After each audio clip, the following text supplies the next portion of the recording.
அவரை நாங்கள் இந்த இடத்துல எல்லாரும் ஒரு வயசு போனாக்கள் அப்படி இப்படி கூட்டங்கள் நடத்தி கொண்டு போட்டாது அடுத்த தலைமுறை எப்படி உள்வாங்கலாம் என்று நாங்கள் கொஞ்சம் ஜோதிச்சு கொண்டு கேட்கல. நண்பர் அமரதாஸ் புலம்பெயர் நாட்டில் வளர்றவரால் அங்கே ஊரில் நடந்த போரில் நடந்த நிகழ்ச்சிகள் அதை பற்றி எனக்கு பெருசாக தெரியாது. இப்போ போர் வரலாறை பற்றி கேட்டால் அது தெரியும், ஏன்னா அவங்க சொல்லித்தாங்க. ஆனால் அதை விட மக்கள் அனுபவிச்ச இதுகள் அதுகள் எல்லாம் இந்த மாதிரி சிறுகதைகள் புத்தகங்கள் அதன் மூலமாக தான் அறிஞ்சு கொள்ளும். இரண்டாவது இந்த நூலை நான் ஒரு நூலகத்திலேயோ அல்லது ஒரு கடையிலேயோ போய் பார்த்தா சங்குவான் டேனியல் சேந்தன் இந்த புத்தகத்தை நான் புத்தக திருவிழாவில் அவருடைய முக புத்தகத்தில் அறிவித்து அவர் ஒரு புகைப்படத்தை பகிர்ந்திருந்தார். அடுத்ததாக இலக்ஷிகாவை அழைக்கிறேன். இலக்ஷிகா எங்களுடைய இந்த எழுதுகோளரங்குடைய இளம் விமர்சகர். அந்த எழுதுகோளரங்கில் இருக்கிற இளம் ஆக்களுக்குள்ள இவர் ஒரு ஆள். எங்களுக்கு கொஞ்சம் ஆச்சரியமாக இருக்கும். மிக துடிப்போடு தனக்கு பட்டதை பக்கன்னு சொல்லுவார். பழைய ஆக்கள் எல்லாம் சிச்சி இந்த வித்தாளர்கள் கொண்டு போகக்கூடாதுன்றதை காண்டி பௌத்திரமாக தடவி ஒரு மாதிரி வாழ்த்து விட்டு போக அவர் எனக்கு இதுதான் பட்டது இதுதான் கருத்து என்று துணிந்து சொல்லக்கூடியவர்கள் அவர் ஒரு ஆள். அவரை நாங்கள் இந்த இடத்துல எல்லாரும் ஒரு வயசு போனாக்கள் அப்படி இப்படி கூட்டங்கள் நடத்தி கொண்டு போட்டாது அடுத்த தலைமுறை எப்படி உள்வாங்கலாம் என்று நாங்கள் கொஞ்சம் ஜோதிச்சு கொண்டு கேட்கல. நண்பர் அமரதாஸ் ஏன் இலட்சியாக கேட்கக்கூடாது என்றார். அவங்க சந்தோஷமாக வந்துட்டார். சந்தோஷம் வந்தது பத்தாமல் இன்னைக்கு அவங்க 4:30 வரைக்கும் அவருக்கு எக்ஸாம் இருக்குது, முடிச்சு போட்டு வாரா. அதே நேரத்தில் இரவு எனக்கு ஃபோன் பண்ணால் எனக்கு கொஞ்சம் காய்ச்சல் இதுமாதிரியாக இருக்குது. செலவில் பொய் சொல்கிறாங்கன்னு பார்த்தேன். இல்லை குரல் அப்படித்தான் இருந்தது. இன்னைக்கு காய்ச்சலோட வந்திருக்கா. அவர் அன்போடு வரவேற்று கொடுக்குறேன்.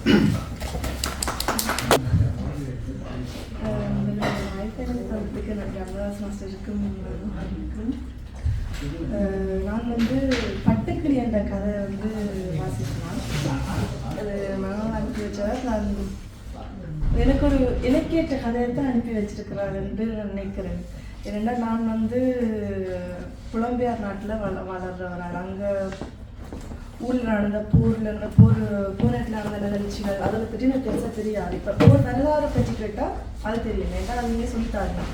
ஆனால் அதை விட மக்கள் அனுபவிச்ச இதுகள் அதுகள் எல்லாம் இந்த மாதிரி சிறுகதைகள் புத்தகங்கள் அதன் மூலமாக தான் அறிஞ்சு கொள்ள முடியும்.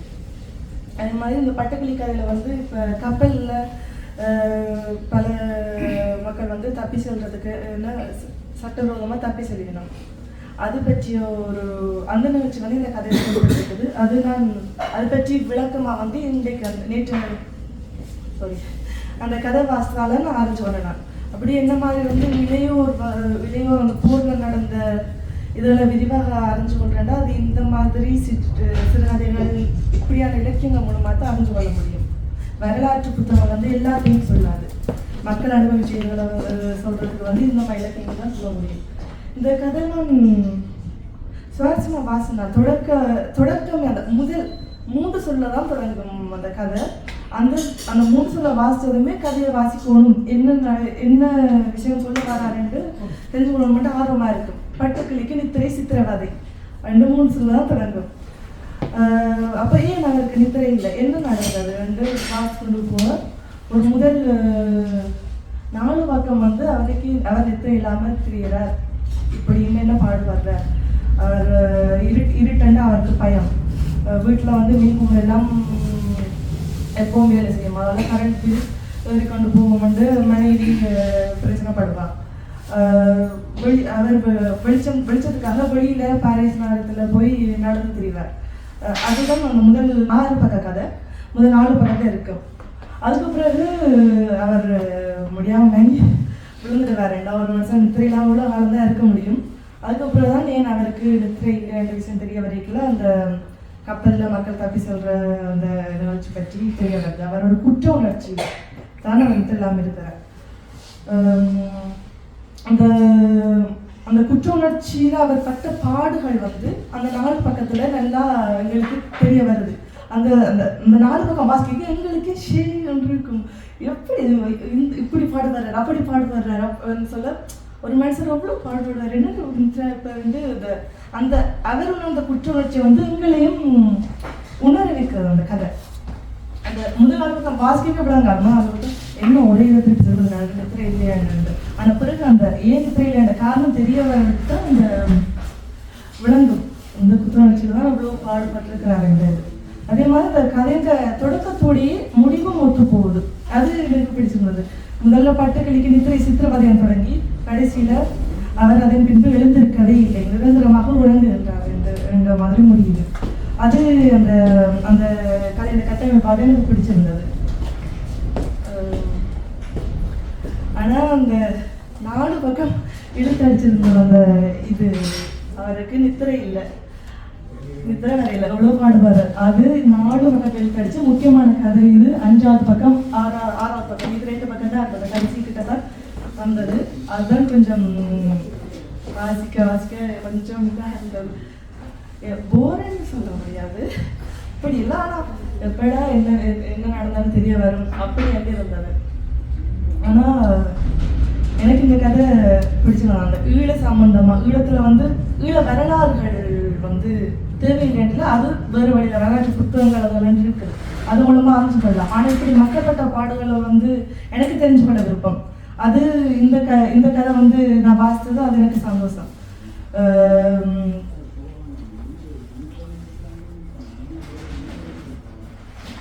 அது இந்த மாதிரி ஈழத்தில் அந்த மக்கள் அனுபவிச்சது வரலாற்று அந்த மக்கள் அனுபவிச்சது வேறு வேறு நிகழ்வுகள் இது சம்பந்தமாக நிறைய கதைகள் வாசிக்க விருப்பம். அது மாதிரி நானும் சிறுகதை எழுத விருப்பம். இந்த மாதிரி கதைகள் வாசித்து கட்டாயமாக எழுத முயற்சிப்பேன். இதுக்கு மேலே நன்றி. வாய்ப்பு தந்ததுக்கு நன்றி லக்ஷிகா. அவர் நிச்சயமாக நல்ல கதைகளை தருவார் என்ற நம்பிக்கை எங்களுக்கு நிறைய இருக்குது. நாங்கள் அவரோட ஒரு வருட காலமாக என்னோட சிறுகதை இலக்கிய அரங்கக்கூடாக பயணித்து கொண்டிருக்கின்றோம். நான் இந்த கதையை கொடுக்கல எனக்கு சாடைய யோசனை இருந்தது. இல்லை அந்த எழுதுகோள் அரங்கில் எல்லாம் சின்ன சின்ன கதைகள், சில கதைகள் ஒரு பக்க கதையாக கூட இருக்கும். அப்போ அப்படி கதைகளை வாசித்தால் இந்த கதையை என்ன செய்வா இதோடைய விட்டு ஓடி ஓடுவோம் நான் யோசிச்சது. அவள் உற்சாகமாக படித்து அதை உள்வாங்கி இருக்கிறான்றது ஒரு சந்தோஷமாக நம்பிக்கையாக இருக்கின்றது. இதில் நாங்கள் திரும்ப திரும்ப வலியுறுத்த வேண்டிய விடயம் அமிர்தாஸ் போன்ற அருளுக்கு பொறுப்பு இருக்குது எல்லாருக்கும் தான். இந்த அடுத்த தலைமுறையோட நாங்கள் பயணிக்காவிட்டால் எங்களுடைய பயணத்துக்கு அர்த்தம் இல்லை. அது இதோட போயிடும். இப்போ அடுத்த தலைமுறையை எங்களை புரிஞ்சு கொள்ளதும் கொஞ்சம் கஷ்டமாக தான் இருக்குது. ஏன்னா நாங்கள் இன்னொரு கலாச்சார சூழலுக்கு இன்னொரு கலாச்சார சூழலுக்கு வாழ்ந்து கொண்டிருக்கிறோம். அடுத்த தலைமுறை நிச்சயமாக இன்னொரு கலாச்சார சூழலுக்கு வாழ்ந்து கொண்டிருக்குது. இந்த நாங்கள் இப்படித்தான் நாங்கள் பிள்ளைகளோடு இருந்தாலும் ஒரு அந்நியப்பட்ட நிலைமை எங்கள்கிட்ட இருக்குது. இதை நாங்கள் தேடி கண்டுபிடிக்கணும். என்ன இடைவெளி, இது எப்படி சரியாக்குறது. இப்போ இன்றைக்கி இதில் கூட நிலச்சியாக வந்திருக்கிறா, அங்கே சதீஷ்ண மக்கள் வந்திருக்கிறா, அவங்களோட முக்கியமானவர்கள். அப்போ ஆனால் இப்போ ஒரு அடுத்த தலைமுறை ஆக்களை எங்களால் உள்வாங்க முடியல. இது அவர்களுடைய தவறாக நான் பார்க்கிறேன். எங்களுடைய இயலாமையாக நான் பார்க்குறோம், எங்களுடைய போகாமைகளை பார்க்குறோம். எங்களுக்கு அதை பற்றி நான் தேடல் இல்லாட்ட அதுக்குரிய நேரம் ஒதுக்கிறதுக்கு எங்களுக்கு முடியாமல் இருக்கல, தெரியாமல் இருக்குது. அவங்கள்ட்ட நாங்கள் போகணும். இலட்சியத்தில் வந்தது எங்களுக்கு ஒரு நம்பிக்கையும் உற்சாகத்தையும் தருது. அது வந்தது கதைச்சது நேற்று ஒரு காற்றுன்னு சொல்லாமல் நான் கொஞ்சம் இலக்கம் இல்லாமல் இல்லை வர சொல்லித்தான் நினைக்கிறேன். எனக்கு தெரியுது. நான் திரும்ப யோசிச்சு நான் திருப்பக்கா ஃபோன் பண்ணி சொல்லுவோமா இல்லை கஷ்டமெண்டா விடுங்கோண்டு. இல்லை பரவாயில்லை வந்திருக்குறா. ஏனென்றால் இது தேவை. இப்போ இதில் சின்ன சின்ன அரங்களில் கலந்து கொள்றதும் அவர்கள் உரையாடுறதும் கருத்து சொல்றதும் அவள் சொல்லிக்கல கூட ஓரண்டு இல்லை என்றால் அது எங்களுக்கான ஒரு விமர்சனம் தான். அதுக்குள்ள ஒன்று இருக்குது, கவனத்தில் கொள்ளணும். அது ஒரு 4-5 பக்கம் போய்க்கு சிலது தேவையில்லை போகும்.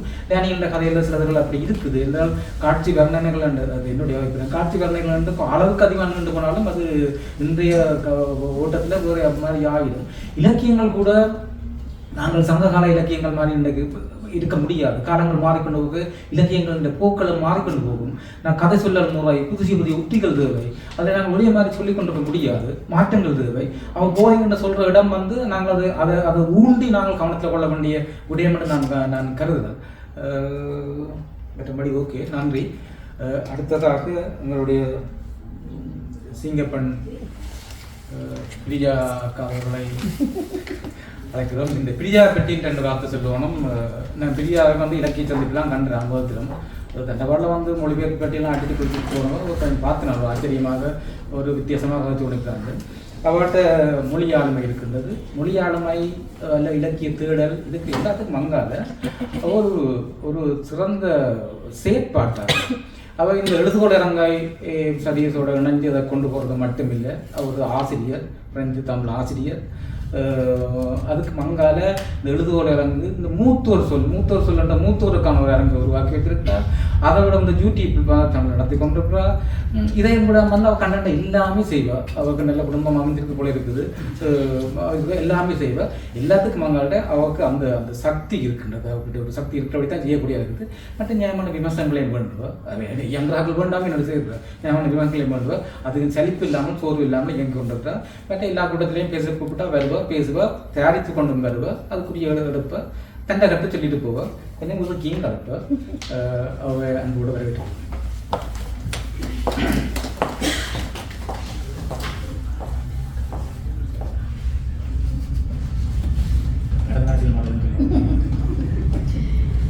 இங்கு கூடியிருக்கும் என் தமிழ் உறவுகள் அனைவருக்கும் வணக்கம்.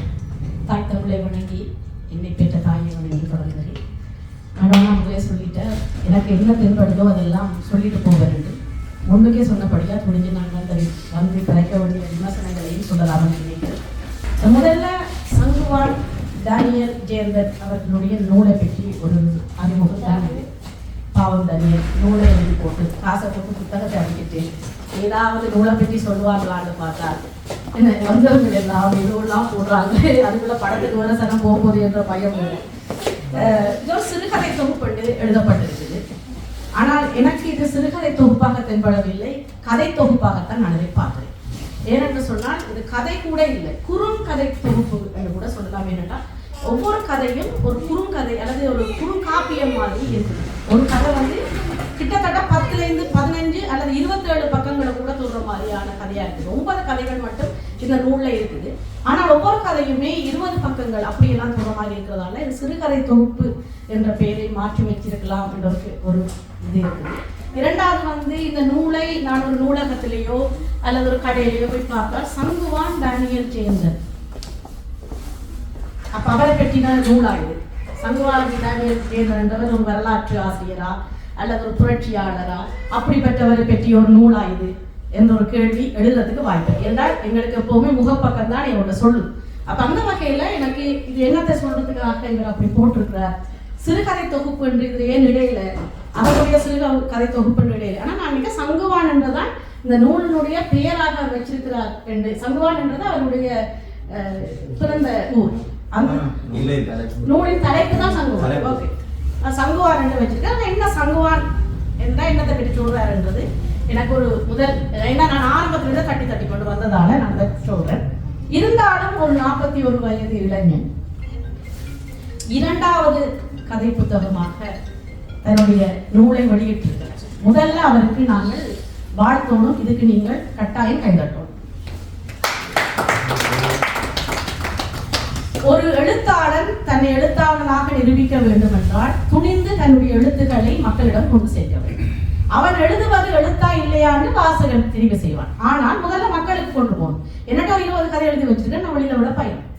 அப்ப அந்த பயம் இருந்தா நான் எழுத்தாளனாக வெளியில வரையலாது. எனக்கு இன்னைக்கு ஜெயந்தனா பார்த்தா பிறகு கெட்டிக்காரன், அவரை கூட நாங்களும் செய்யணும். நிலுக்ஷா சொன்னது போல இப்படியானவர்கள் இந்த புலம்பெயர் நாட்டில் எவ்வளவோ பணிச்சுமை, எங்களுக்கு எவ்வளவோ வேலைகள். ஆனாலும் எங்களுடைய இலக்கியம் சார்ந்த எங்களுடைய மன ஓட்டங்களை நூல்களாக பதிப்பிடணும் என்ற ஒரு எண்ணம் வரும் பொழுது அது ஒரு சிறப்பான ஒரு இலக்கிய அமைப்பை கொண்டு வருது. எங்களுடைய இலக்கிய குழுமம் என்ற ஒரு நிகழ்வுல தான் நானும் ஜெயந்தனை சந்தித்தேன், மனோனாவை சந்தித்தேன், அகரனை சந்தித்தேன், துளசிங்கண்ணாவை சந்தித்தேன். இன்றைக்கு நாங்கள் எல்லாரும் ஒரு குடும்பமாக ஆகிறதுக்கு அந்த இலக்கிய குடும்பம் உதவினது. இன்றைக்கு இங்கே வந்திருந்த எல்லாரும் கூட ஒரு அழகான ஒரு நட்பாக உருவாகிறதுக்கும் இந்த இலக்கியம் எங்களை வழிவகுக்கிறது. அது மட்டுமல்லாமல் என்னுடைய மாணவி நிலுக்ஷா சொன்னது போல ஒரு வரலாற்று செய்தி என்ற வரலாற்று நூல்களை எடுத்தால் அது பொய்யும் சொல்லி இருக்கலாம், உண்மையும் சொல்லி இருக்கலாம், எங்களுக்கு தெரியாது. எவன் எழுதினாலோ அல்லது எந்த பக்கத்திற்காரன் எழுதினாலோ அவன் சொல்வதுதான் அது உண்மையாக இருக்கும், எழுதப்பட்டிருக்கும். ஆனால் இப்படியான நூலாசிரியர் பொய் சொல்ல முடியாது. அவர் தான் கண்ட விடயத்தை தான் எழுதுவார். அப்ப அந்த வரலாறு சார்ந்த விடயங்களும் எங்களுக்கு அறியக்கூடியதாக இருக்கும். இந்த ஈழ வரலாறுன்றது நிறைய பேருக்கு போர் என்று சொல்லினா அங்க என்ன நடந்திருக்கு, அப்ப போர்க்காலத்துக்கு முதல் எப்படி வாழ்ந்தார்கள் மக்கள் அதெல்லாம் எங்கள்கிட்ட இல்ல குறிப்புகள். அப்ப இப்படியான இலக்கியங்கள் எங்களுக்கு சரியான ஒரு சிறப்பான இலக்கியங்களா அப்படியான ஒரு இலக்கியம் எழுதியவர்களுக்கும் எழுதி கொண்டிருப்பவர்களுக்கும் இன்றைக்கு இந்த நிகழ்வை நடத்தி கொண்டிருக்கும் சகோதரர் ஏந்தனுக்கு வாழ்த்துக்களை சொல்லிக்கொண்டு எனக்கு 2 கதைகள் தரப்பட்டிருந்தது. சிவப்பு நிற உதட்டி சாயம், வெந்நீரில் நீந்தும் மீன்கள்.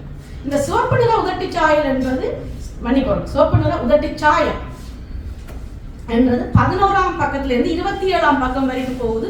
மொத்தம் 27 பக்கம் கொண்ட கதை. வாசித்து முடிக்க நிதிக்ஷா சொன்னது போலவும் இருந்தது, இல்லை என்றும் சொல்லலாம். சுவாரஸ்யம் இல்லை என்று நான் சொல்ல முடியாது. சிவப்பு நிற உதட்டி சாயம் என்றாலே அந்த கதைக்குள்ள சொல்லப்பட்டது கொஞ்சம் இது என்னத்தை பற்றி சொல்லுது. ஏன்னா கிட்டத்தட்ட அரங்கேற்றம் என்ற ஒரு படம் பார்த்த மாதிரி ஒரு நினைவு வந்தது. அந்த படத்தை நான் இந்த கதையோட ஒப்பிடுகிறேன். ஆனா அந்த கதை நினைவுக்கு வந்தது. ஒரு குடும்பத்தை சுமக்கும் ஒரு பெண் தன் குடும்பத்துக்காக செய்யும் ஒரு தியாகத்தை இலைமறை காயாக அப்படியே அப்பட்டமாக சொல்லிவிடுது. எனக்கே 2ஆம் தரம் வாசிக்கும் போதுதான் விளங்கிட்டு அப்பட்டமாக சொல்லிவிடாமல் மிக அழகாக நேர்த்தியாக அழகான வர்ணனைகளோடு, அந்த வர்ணனைகள் என்று சொல்லும் போது விவரிப்பு என்று சொல்லும் பொழுது அந்த அந்த அந்த கதையில வர பாட்டியமா ஃபர்ஸ்ட் எடுக்கிறார். அப்ப அந்த வயசான பாட்டியம்மா அந்த சாரி அப்படி பிடிச்சு வச்சு நடுங்கிற கையை அந்த பஸ்ல பிடிச்சு காசு கண்ணுக்கு தெரியுது இல்ல அந்த காசை கண்ணுக்கிட்ட வச்சு எண்ணி அதை கொடுத்துட்டு ஒரு சீட்டுக்குள்ள போய் இருந்து போட்டு அந்த பேத்தியும் அந்த 2 சொல்றாங்க. அந்த வர்ணிப்புகள் எல்லாம் மிக அழகாக இருக்குது. ஆனா சில நேரங்கள்ல அதிகமாக வந்துட்டுதோ 27 பக்கம் கொண்டு இருக்காது அதிகமாக வந்துட்டுதோ என்று சொல்லிக்க இல்லை இல்லை அதுக்கும் தேவை போல இருக்குது என்ற மாதிரியும் இருக்குது. கண்டதை கண்டபடி சொல்லும் ஜெயந்தன் என்று பேர் வைக்கலாம். கண்டதை கண்டபடி என்றால் கண்டபடி சொல்றோம் இல்லை, கண்டதை எப்படி கண்டாரோ அப்படியே சொல்லும் ஜெயந்தன் என்று சொல்லலாம். அதாவது தான் பார்த்த விடயங்களை அப்படியாக வெளிப்பாடாக கொண்டு வர மிக அழகா இருக்கு.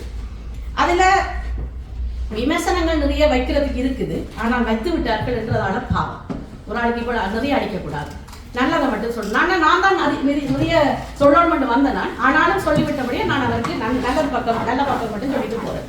இந்த கதையில நிஷா, குமாரி, சுந்தரி பாட்டி என்ற 3 முக்கிய கதாபாத்திரங்கள் வாழ்க்கை முறை. இவர் 2 அத்தியாயங்கள் அந்த கதையை பிரிச்சிருக்காரு. முதலாவது சுந்தரி பாட்டி, நிஷா, குமாரி 3 பேருடைய அந்த நிகழ்கால வாழ்க்கை. 2வது அத்தியாயத்தில் இந்த நிஷா என்ற கதை கூறி அவதான் கதை சொல்றான், நராட்டரா இருக்கிறார். அவருடைய என்னண்டி இந்த சுந்தரி பாட்டிக்கும் குமாரிக்கும் அவ யாரு சொல்லும் பொழுது 2009 போர்க்காலத்தை அவ சொல்ற. போர்க்காலத்தில் என்ன நடந்தது, அந்த பிள்ளை தன்னுடைய பெற்றோர்களை இழந்து போறா. பிற சுந்தரி பாட்டியின் உதவியாலையும் குமாரி என்ற பெண்மணியின் உதவியாலையும் அவ திரும்பவும் உயிரோடு வாழ்ந்து கொண்டிருக்கிறார் என்பதை சொல்லப்படுது. ஏன் 2வது அத்தியாயம் என்று போட்டு அதை நிப்பாட்டி விட்டாரு தெரியாது. ஏன்னா அது போர்க்காலத்தை பற்றி சொல்லி முடிஞ்சா பிறகு 3வது அத்தியாயம் போகுது. பிற குமாரி, நிஷா, சுந்தரி பாட்டியின் பிரிவுகள், அதுக்கு அடுத்த வாழ்க்கைகள் என்று போகுது. என்ன பார்த்தா 4 அத்தியாயமா இவர் பிரிச்சிருக்கலாம், ஏன் 2 பிரிச்சு போட்டு விட்டுட்டார் என்ற ஒரு குழப்பம் எனக்கு வந்தது. அதுக்கு அடுத்ததாக இந்த நராட்டா தான் நிஷா. இதுல எனக்கு ஒரு முதல் குழப்பம் முதல் பக்கத்திலேயே வந்துடுது. குமாரி என்ற பெண்ணுக்கு பதிலா நிஷா அண்டி அந்த பேரை விட்டுட்டார். நான் 2 தரம் வாசிச்சு இன்னொரு வரையும் சொல்லி வாசிச்சு தான் உறுதிப்படுத்திட்டு ஆமோதிக்கிறார் எங்களுடைய நெய்தல் நாடகம். அப்ப குமாரி என்ற பெண்மணியினுடைய பெயருக்கு பதிலாக இந்த கதை சொல்லியாக வர்ற நிஷா என்ற பெயரை மாறி போட்டுட்டார். எனக்கு குழப்பம் ஆயிடுது. திருப்பி நான் அந்த பக்கத்தை வாசிச்சுட்டு துரைசிங்க நடத்தினா எனக்கு வந்து வாசிச்சு 3 பக்கத்தை மட்டும் சொல்லுங்க நிஷா. நான் தவறா சொல்லிவிடக்கூடாது என்றதுக்காக இது ஒரு கவலை இனப்பிள்ளை. எங்கேயோ நான் கதையை பேர் முதல் ஒரு பேர் தொடங்கும் பின்னுக்கு ஒரு பேர்ல முடிச்சு விடுவேன். அது அந்த நாங்கள் கதை எழுதி கொண்டு போற போக்கில் அது தொடர்ந்து பல நாட்கள் கதை எழுதும் போது இந்த பேர் மாற்றங்கள் வர்றதுக்கு வாய்ப்பு இருக்குது. இப்படியாக ஒரு அழகான விவரிப்போட ஒரு துன்பியலோட எங்களுடைய நாட்டு போர் காரணமாக ஒரு பெண்களுடைய நிலைமை எப்படி ஆகிறது, அதை எப்படி ஆண்கள் பலவீனமாக எடுத்துக்கொண்டு அந்த பெண்களை அநியாயமாக சூறையாடுகிறார்கள் என்பதுதான் கதை. கதையை சொல்லக்கூடாது, அறிமுகம்தான், நீங்கள் தான் வாசிக்கணும். 2வதாக வெந்நீரில் நீந்தும் மீன்கள். தண்ணீர்ல தான் மீன்கள் நீந்தும். இப்ப வெந்நீர்லன்னா சுடுநீர்ல மீன்கள் நீந்துதுன்னா அது கொதிக்கிற குழம்பா இருக்கு, இல்லைன்னா துன்பியலா இருக்கு. அப்ப துன்பத்துல நீந்தின மீன்களை பற்றி சொல்ற மாதிரி இந்த கதை வருது. 146 பக்கத்துல இருந்து 159 பக்கம் வரைக்கும் இந்த கதை எழுது. மொத்தம் 14 பக்கங்கள் கொண்ட சிவபாதம் தவச்செல்வி என்ற திருமணமாகி குடும்ப உறவில் ஒவ்வாத வாழ்க்கை வாழும் 2 புலம்பெயர் நாட்டு தம்பதியினருடைய வாழ்க்கையை சொல்லி கொண்டு போறோம். மிக அழகாக இருக்குது. கணவன் 2 நேர வேலை முடிஞ்சு வார, மனைவிக்கு பயம். அங்க மனைவிக்கு பூனையண்டா பிடிக்கும். கணவனை கண்டா சலக்கடுப்பு வந்தவர் போல மூஞ்சியை திருப்பி கொள்வார் சொல்லி அந்த அளவுக்கு கணவர்ல பிடிப்பில்லை. இது புலம்பெயர் நாட்டுல 90-75% இருக்கிற குடும்ப நிலை தான். இந்த 2 நேர வேலை அல்லது அதிக வேலை பழு காரணமாகவும் இப்படி நடக்குது. ஆனால் இங்க வந்து வேலை பழு காரணமாக இல்லை. அவர் முதல் பெரிய ஒரு கம்பீரமான ஆணாக இருக்கிறார். அந்த கம்பீரத்தை இழக்கும் பொழுது வீட்டுல பெண்கள் அந்த ஆண்களை நடத்தும் முறை சரியான தவறு. பெண்ணாக இருந்தே நான் சொல்றேன், பெண்கள் அப்படி நடத்துவது தவறு. கம்பீரமாக இருக்கும் ஆணுக்கு வீழ்ச்சி வரும். வீழ்ச்சி வரும்போதுதான் பெண்கள் துணையாக இருக்கும் என்ற மாதிரியான ஒரு போக்கு தான். அதுல முடிவு வந்து சினிமா படத்தின் முடிவு மாதிரி கொடுத்திருக்கிறார். இந்த 2 இதையும் இவர் அழகாக பேசியிருக்கிறார். நான் சொன்னது போல கண்டதை கண்டபடி கூறும் ஜெயந்தர் என்ற மாதிரி. ஜெயந்தர்ல எனக்கு பிடிச்ச மிகப்பெரிய விஷயம் அவருடைய துணிச்சல். நான் எழுதுறேன், எனக்கான வாசகங்கள் உருவாங்க, நீங்க எழுதுவோம், நாங்க விமர்சிப்போம், அது எங்களுடைய விடயம். ஆனா எழுதுறது உங்களுடைய நோக்கம், அதை தொடர்ந்து பயணிக்கும். அதோட தூய தமிழ், துரைசிங்கன் நான் சொன்னேன், தூய தமிழ்.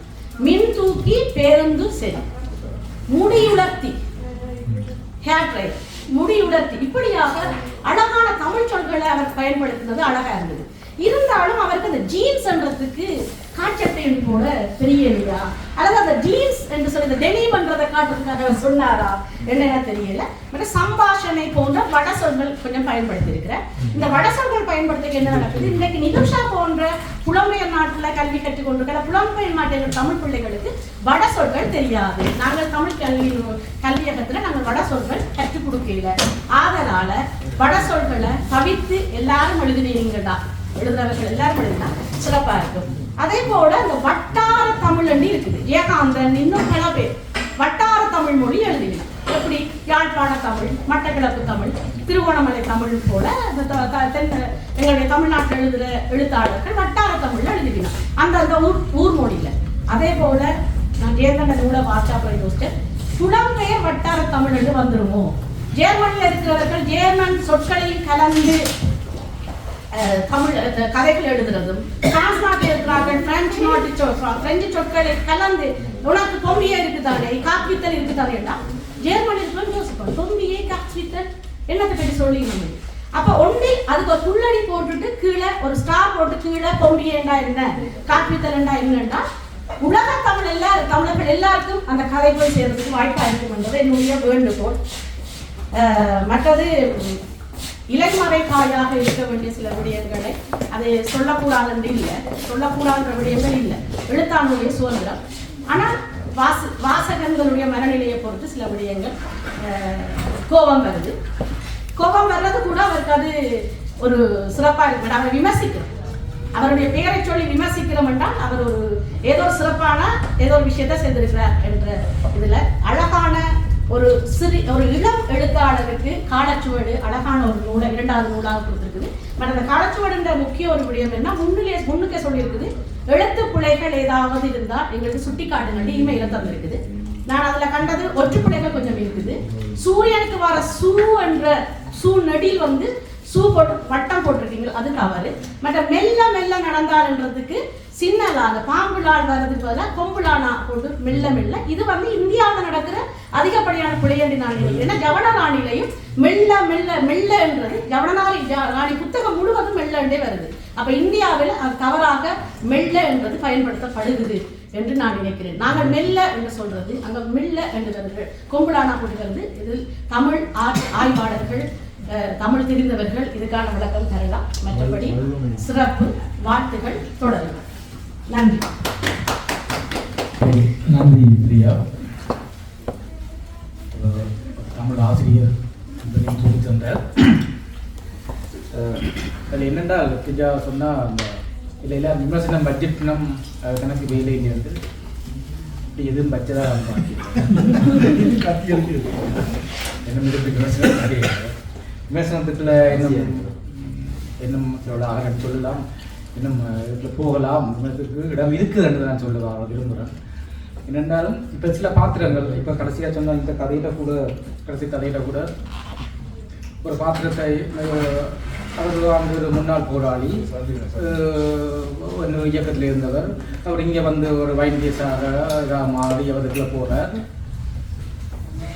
அவரை வந்து ஒரு சமூகத்தின் குறியீடாக காட்ட முற்படுவதெல்லாம் ஒரு ஆழமாக விமர்சிக்கப்பட வேண்டிய விடயமாக நான் பார்க்கிறேன். இதில் இன்னும் ஆழமாக போகலாம். அந்த இப்படியான சில சில பார்வைகளை நாங்கள் உடச்சு பார்க்க வேண்டியது இது முழுக்க இருக்குது. இப்போ இன்னொரு கதையிலையும் எடுத்தால் அது விவசாயமல்ல. இப்போ சாந்தன் என்ற பாத்திரம் முதல் கதையில் வரும். சாந்தன் என்ற பாத்திரம், அந்த பாத்திரம் அந்த படி சின்ன படியன் அந்த வீட்டில் பேத்தியோட இருக்குது. பழக்கம் போக மாட்டான், ஒன்றும் செய்ய மாட்டான், வீட்டை இருப்பான். அவனுக்கு என்ன செய்யணும்னு தெரியாது. அது ஒரு தண்டை போய் இருப்பான். தண்டை பாட்டில் அவனுக்கு பழக்கமே பிடிக்காது. இப்போ பள்ளிக்கம் போகவே பிடிக்காது இருக்கிற அந்த பாத்திரம் இன்னும் விரிவாக அலசப்பட வேண்டிய பாத்திரம். அவனையும் பள்ளிக்கம் போகவில்லை. அவன் பள்ளிக்கம் போகாதற்குரிய காரணம் என்ன? அந்த ஆசிரியர்களுடைய பங்களிப்பு என்ன? ஆசிரியர்கள் மீதான விமர்சனத்தை வந்து இன்னும் ஆழமாக பார்க்க வேணும்ல நான் பார்க்கணும். கதையில மேலோட்டமாக நாங்கள் கதைகளை விரித்து கொண்டு காட்சிகளை நடந்துட்டு கொண்டு போகிறோம். அதே நேரத்தில் அந்த அந்த அந்த பாத்திரங்களை நாங்கள் பார்க்கல மிகவும் ஆழமாக பார்க்க வேண்டிய இடங்கள் பார்க்கப்பட்டிருக்க வேண்டும் என்று நான் பார்க்கணும். அதுக்காக வேண்டிய எல்லா கதையிலையும் எல்லாத்தையும் செய்ய முடிய மாட்டதில்லை. டேனியலோட கதை நம்ம சொன்ன போல எனக்கு ஆச்சரியமாக அந்த கதைகள் தான். ஆனால் விமர்சனம் இல்லையன்றதில்லை. விமர்சனங்கள் தாராளமாக அது இருக்கின்றது. அந்த விமர்சனங்கள் இடங்களே டேனியல் எடுத்து அதை தேடி தேடி விமர்சனங்கள் எடுத்து தன்னை இன்னும் மேலும் தொழில்படுத்திக் கொள்ள வந்து நான் விரும்புகிறேன். அடுத்ததாக அகரனை அழைக்கிறேன். அகரன் ஒரு மொழி பேச்சாளர், 2-3 நூல்களுக்கு சொந்தக்காரர், சுதவி எழுத்தாளர். அகரண்ட நல்ல காலமோ கெட்ட காலமோ இப்போ ஒரு கடைக்குள்ள போய் கடையோட நின்றுட்டார்.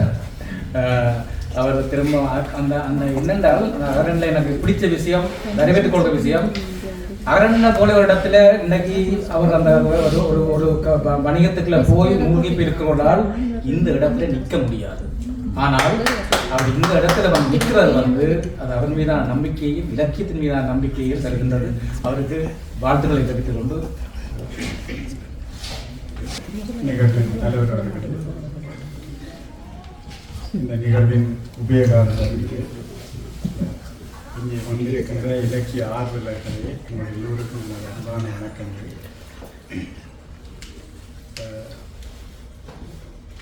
சங்குவான் இந்த நூல் இந்த புத்தகத்தை வந்து நான் புத்தக திருவிழாவில் அவருடைய முக புத்தகத்தில் அறிவித்து அவர் ஒரு புகைப்படத்தை பகிர்ந்திருந்தார் எழுத்தாளர் அவர்கள், ஜெயந்தன் அவர்கள்.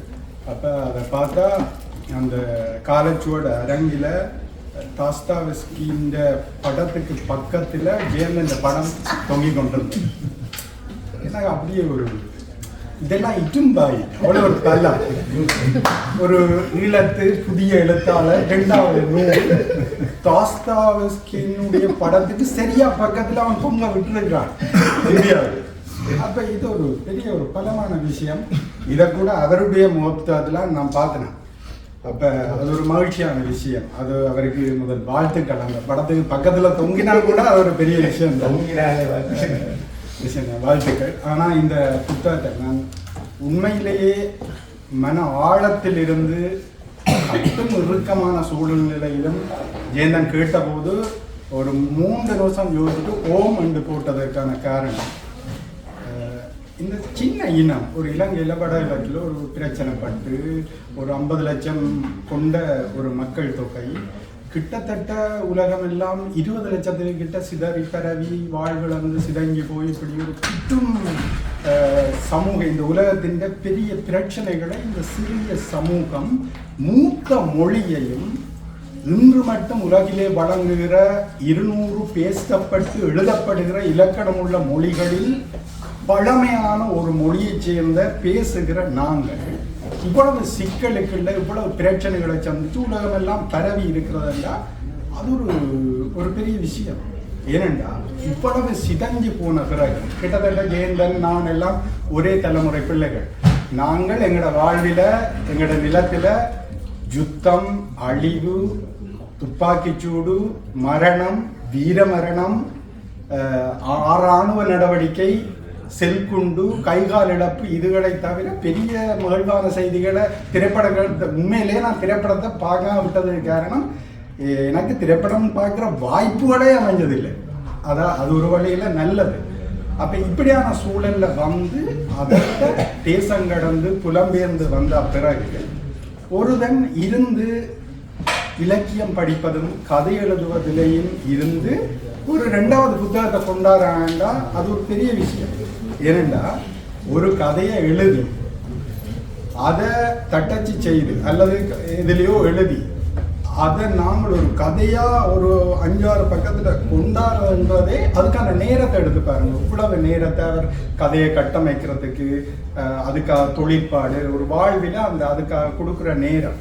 அப்போ நீ நேரம் எல்லாத்தையும் கொடுத்துட்டு நீ கதை எழுதாமல் விட்டால் எப்படி என்று நீங்கள் கேட்கக்கூடாது. ஒரு முயற்சியை அவர் செய்கிறார். அப்படியான இளைஞர்கள் நீங்கள் இருக்கிறார்கள். யோசிச்சு பாருங்க, பரவலா இந்த தமிழர்கள்ட்ட இருக்கிறதுல இளம் எழுத்தாளர்கள் எத்தனை பேர் இருக்கிறாங்க. எங்கள்கிட்ட 50கள் 40கள்ல ஒரு ஆள் கிணற்றில வெட்டிய போது குப்பிட்டு வருகிற நீர் போல ஒரு அறிஞர் கூட்டங்கள் உலக இலக்கியங்களை படித்து தமிழகமே எதிர்பார்த்து காத்திருக்கிற விமர்சகர்கள் போற்றியவர்கள் எல்லாம் இருந்திருக்கிறார். 18ஆம் நூற்றாண்டு கடைசியில் நீங்கள் இதுவரை என் வாழ்க்கை சரித்திரத்தை சாமிநாத ஐயத்தை படிச்சிங்கன்னா தமிழில் இந்த அச்சு என்றதை கொண்டாடுறதுக்கே தாமோதரம் பிள்ளையும் ஆர்மோனாவலரும் தமிழகத்தில் அச்சு கூடங்களை நிறுவினது தான் முக்கியமாக இருந்திருக்கு. அவ்வளோ வேலை திட்டங்களை ஒரு அறிவான தளத்தில் செய்தார்கள் இந்த சின்ன இன கூட்டம், வடகிழக்கில் வாழ்ந்த கூட்டம். ஆனால் அந்த ஊற்று வந்து இந்த யுத்தத்தால் அப்படியே மூடப்பட்டு ஒரு மண்மேடு மூடியது போல மொஹஞ்சதாரோ கரப்போ போல மாறினது. இதுக்குள்ளேருந்து புட்டுட்டு ஒருவன் வந்து இலக்கியத்தை படிக்கிறான், 4 விஷயத்தை படித்து முயற்சி செய்து அதுவும் காலச்சுவட்டில் என்று சொல்லலாம். காலச்சுவட்டில் தரம் உங்களுக்கு பொதுவாக நாங்கள் அறிஞ்சது தான். ஒரு இலகுவாக எடுக்க மாட்டார்கள். நானெல்லாம் அனுப்பினதே இல்லை. அவங்க எங்களோட புத்தகத்தை அவங்களெல்லாம் வெளியிட மாட்டாங்கள். ஏனென்றாக்கன வடிகட்டல்கள் இருக்கும் அப்படி என்ற ஒரு அச்சம் நான் அனுப்பவே இல்லை. ஆனால் அந்த காலச்சுவட்டுக்கு போய் புகுந்து தாஸ்தாவஸ்கின்ற படத்தை தன்னை படத்துக்கு பார்த்த போட வைக்கிறதுக்கு தைரியம். அதை விட உங்களுக்கு தெரியும் அவருடைய முதல் நாவல் எப்படிப்பட்ட நாவல் என்பதை நீங்கள் படிச்சிருந்தா தெரியும். வயல் மாதா எரிக்கப்பட்ட புத்தகம். உங்களுக்கு காலச்சுவட்டுக்கு இன்றைக்கு உலகமெல்லாம் ஒருவருடைய புத்தகம் மொழிபெயர்க்கப்பட்டு போகுதுண்டா அவருடைய புத்தகம் எரிக்கப்பட்ட புத்தகம். உங்களுக்கு தெரியும் முதல் நாவல் முதல் சிறுகதை தொகுக்கே ஜெயேந்திரனுடையது எரிக்கப்பட்ட ஒரு விமர்சனத்தின் மூலம் வெளிவந்த ஒரு எழுத்தாளர். அப்போ இந்த புத்தகம் ஒன்றைக்கு நான் முதல் இந்த அட்டைப்படத்தை பார்த்தோம். அட்டகாசமான வேலை கிட்டத்தட்ட சோவாசக்திக்கு அடுத்ததாக ஒரு புத்தகத்தில் ஆழமாக இருந்து வேலை செய்து ஒரு கட்டம் தவம் மாதிரி இயற்றி ஆள் கொண்டிருக்கிறத நான் நினைச்சேன். மற்றதே எனக்கு இந்த மட்டையை பார்த்த உடனே இதுக்குள்ள நான் நினைக்கிறேன் ரஷ்மி வந்து முதல் கதையை படிச்சுட்டு உடனே கீர்ன ஓவியமாக தான் இது இருக்கு. நீங்கள் படித்தா உங்களுக்கு தெரியும். ஆனால் நான் இதுக்குள்ள சங்குவானை தேடினேன். எனக்கு கதை தெரியாது, சும்மா நான் என்னுடைய மனதுக்குள்ள தேடினேன். சில வேளை இதுக்குள்ள ஒளிஞ்சிருக்கிற கண்கள் தானா சங்குவான், இது என்ன கண்கள் தானா, இது என்னன்றத பல அச்சமாக இருந்தது. ஆனாலும் நான் இப்போ இந்த கதை புத்தகத்தை படித்து எனக்கு தலைவர் வந்து 2 கதையாக தந்தது. ஆனால் உபயகாரர் புத்தகத்தையே நீங்கள் செய்யுங்க கொண்டு தந்தவர். தலைவர் தந்த நேரம் 10 நிமிஷம், இன்னும் கிட்டத்தட்ட 2-3 நிமிஷம் தான் இருக்குது. இந்த புத்தகத்தை படித்த பின்னர் சங்குவானுக்கும் இந்த புகைப்படத்துக்கும் சம்பந்தம் இல்லை என்றதை நான் புரிஞ்சு கொண்டேன். அப்போ இவன் என்ன செய்திருக்கிறாருண்டா இதில் அவர் கதைகளை எழுதினாரா தெரியாது, அப்படியே ஒரு தெளிச்சு விட்டுருக்கார் புத்தகத்தில். வாசகன் தான் தேடி தேடி கதைகளை கோர்த்து ஒவ்வொரு கதையாக வந்து உங்களுக்கு வழக்கம். உங்களுக்கு தெரியும் ஒரு எழுத்தாளனை விட எழுத்தாளர் ஒரு பெரிய பருப்பே இல்லை. எழுத்தாளனை விட அற்புதமான வாசகன் தான் அந்த கதைகளை வளர்த்தெடுக்க முடியும். அது எழுத்தாளனுக்கே தெரியாமல் இருக்கும். அற்புதங்களை செய்யக்கூடியவன் ஒரு மிகவும் அற்புதமான வாசகனாகத்தான் இருக்க முடியும். ஒரு எழுத்தாளனாக வர தகுதி படைத்தவனே மிகச்சிறந்த வாசகனாக இருந்தால்தான் அவனால் கொண்டுவர முடியும். அப்போ மேற்கொண்டு கொங்குதேர் வாழ்க்கை அஞ்சிரை தும்பி காமன் செப்பாது கண்டது மொழிமோ என்றால் கொஞ்சம் கஷ்டமாக தான் இருந்தாலும் நான் இதுக்குள்ள ஒரு இளம் எழுத்தாளனா அவர் வந்து 2வது புத்தகம் கொண்டதுக்கு வாழ்த்துக்களை சொல்லி இந்த சங்குவானுக்கு நுழைகிறேன். இந்த சங்குவான்ங்கிற கதை வந்து ஓதனூர் சூர்கலானை பற்றி நீங்கள் இங்கே பிறந்த பிள்ளைகள் அறிஞ்சிருப்பீங்கன்னு நினைக்கிறேன்.